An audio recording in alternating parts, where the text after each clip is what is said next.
What's going on, everybody? I'm back with another video. This video is going to be looking about how Chelsea beat Leicester in the English Premier League to give them their destiny in their own hands going to the final match day on deciding who will make the top four in the Premier League going into next season, winning a Champions League spot. So after last year, Leicester fans are probably a little shaky right now because of how they fell out of the top four on the final day last season, and history could repeat itself. But let's look at the tactics of both teams and see how the game went. So each team had this similarity when building from the back and in the midfield third, using three central defenders, and Leicester even using Castagna off the right-hand side, who's a player naturally able to go into the wide area and play in the half space. Castagna joined Fofana and Sancho to then create the back three to have their initial build-up. From here, they had Tielemans and Ndidi playing as the double pivot, and Tielemans having the ability and the mobility to then play more as an 8, but playing deeper for most of the game. Then to start off the match, we had James Maddison playing through the left half space, and Iozi Perez mirroring him on the weak side. And Chelsea out of possession played at 5-2-3, and what this did, countering the Leicester City build-up, is it gave a player in a position to press each of the central players on the first line of their build-up. So each of the central three players were able to then have a player they could jump and go and press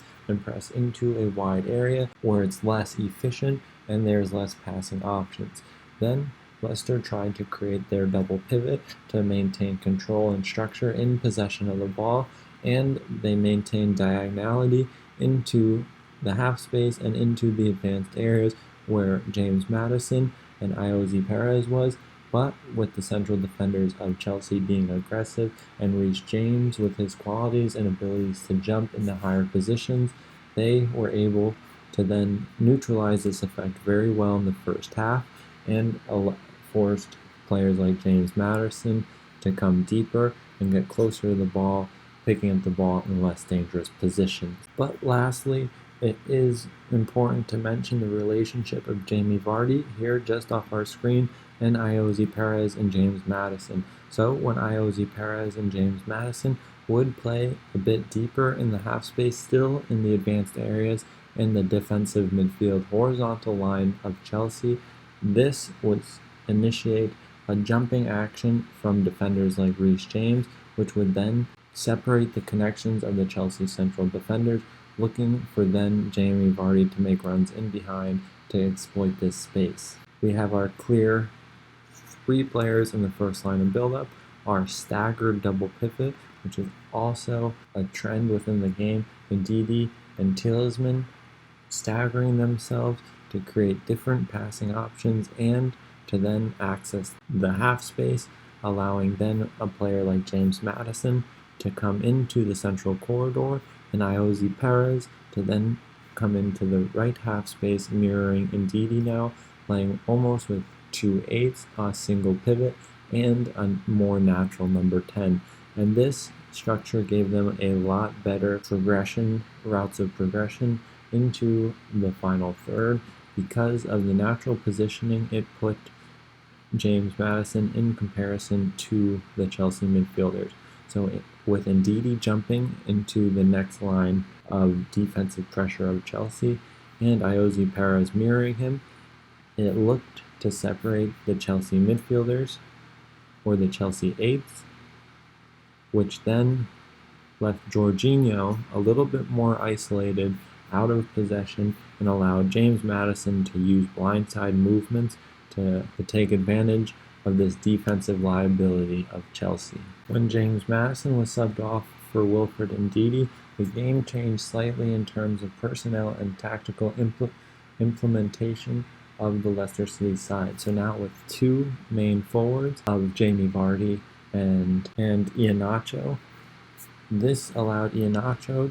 and Jamie Vardy to operate on each of the wide central defenders of Chelsea, and Iheanacho was the forward that would often drop into deeper areas in 10 positions to then create the 4-man midfield structure that we saw from the first half. And here we just see the fluidity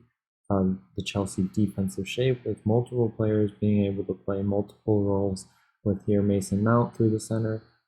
Timo Werner through the half space, and Pulisic also through the half space, looking to press the first line, and now Jorginho and Kovacic taking up the Leicester City 8s. Now for Chelsea in possession, they didn't change much other than Reece James coming in as the right central defender and Azpilicueta holding the width in the wide area. Then we have our double pivot of Jorginho and Kovacic for most of the game. Kante was subbed out due to injury, but their role was pretty similar. Kovacic was more baller-oriented than Kante. Kante was more dynamically motivated in his movement, and his ability to cover ground was very much a factor in his game, as it always is. But Kovacic also had the freedom to move further up the field into offensive positions, overloading the space between the lines. But with Kovacic and whoever plays alongside Jorginho, you'll notice Jorginho usually always plays through the central corridor, giving him a greater number of passing options into advanced areas, whereas the player alongside him typically plays in the right half space, giving them this mobility to enter advanced areas as well as come deeper to secure possession as the double pivot. Leicester City out of possession, they matched the shape of Chelsea defensively with a 5-2-3 to then try to prevent progressive passes between the lines and to easily shift into a 5-4-1 if they needed to defend in a low block. Moving further up the field now, we start to see the full midfield shape of Chelsea with 4 midfield players, and some of the quality of Mason Mount having a more natural tendency to play on the shoulder or just outside the width of the Leicester City defenders in their mid-block. The 2 holding midfielders of Leicester, Mason Mount just on the outside shoulder in the blind spot of these 2 players, looking to receive passes on the diagonal to then face forward and progress attack, where Pulisic more so likes to receive the ball higher up the field to then isolate single defenders and be able to run at them with the option also of running in behind. So now with Chelsea's build-up shape, we can find the 2 central defenders creating asymmetry with Mendy in goal, a single pivot of Jorginho, and now we start to see Kovacic and Mason Mount playing a bit higher, vacating the right half space in the double pivot role that we also see, giving Pulisic and Werner the license to go higher and pin the wide central defenders of Leicester. So now Leicester pressing with a 5-2-3. This is ultimately how they won the ball back and scored their goal. Staggering their shape, and Iosi Perez then joining the 2 forwards now, pressing a little bit differently, but now Iosi Perez taking up the position of Jorginho to then neutralize the impact of the single pivot, while the 2 forwards can then go and press the wide central defenders in the build-up phase. Now the last picture for Chelsea, just want to show the interaction of Kante going into a higher area and playing between the lines, and how this impacts Jorginho, the single pivot, and his role in possession. So this gives him now 3 or 4, depending on the positioning of Pulisic and the pinning occupation of the Leicester City back line, but it gives him at least 3 progressive passing options into advanced areas, who then have the ability to play between the lines and create third-man movements or create space for one another, as we see here playing in their Leicester City 5-4-1, trying to secure compactness and limit the space between the lines. And that's the analysis, guys. Hope you guys enjoyed it, and I'll see you in the next one.